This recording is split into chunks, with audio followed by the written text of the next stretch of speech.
Shalom Racham, très chers amis, nous sommes à Shavuot Kodesh, Parashat Noach.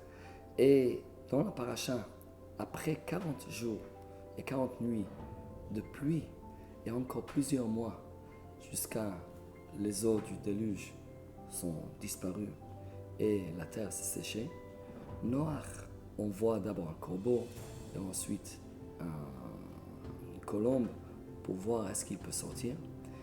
Mais il attend l'ordre direct d'Hachem. Hachem va lui dire « Tseh min hateva » sort de l'arche. Et la question qui est posée par le commentateur est pourquoi Noach doit attendre l'ordre d'Hachem de sortir de l'arche. Évidemment, s'il y a un déluge, Noach doit être protégé dans l'arche pendant ce déluge, mais après que le déluge est terminé, il n'y a pas de raison d'attendre.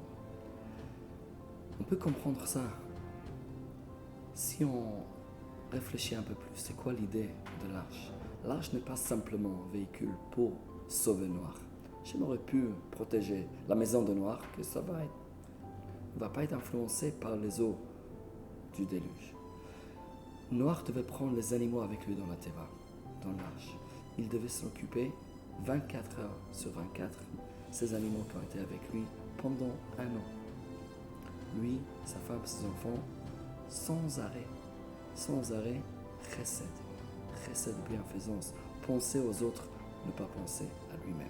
Seulement un monde qui est fondé sur les fondations de penser aux autres peut pouvoir durer par la suite. Lorsque Noach a eu ce cours intensif pendant un an dans la Teva, même si le déluge est terminé, il doit attendre l'ordre d'Hachem. Voilà, le cours est terminé. Sors, mais pas seulement sors. Tseh min hateva. Prends avec toi le leçon que tu as appris pendant cette année. Utilise ça dans ce monde nouveau que tu vas maintenant occuper. Tseh min hateva. Utilise ces leçons. Prends avec toi tout ce que tu as appris. Et refais ce monde sur les fondations de Chesed.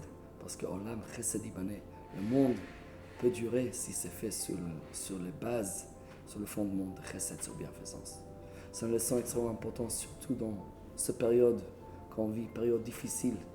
On pense tous à nos frères et sœurs en Israël qui sont dans une détresse énorme. On a besoin maintenant de ce réveil de Chesed. Si on pense pas seulement à nous-mêmes, on pense aux autres, alors Olam Chesed Ibaneh, le monde peut se recréer, peut avoir une délivrance grâce à ce Chesed. Je vous souhaite Shabbat Shalom.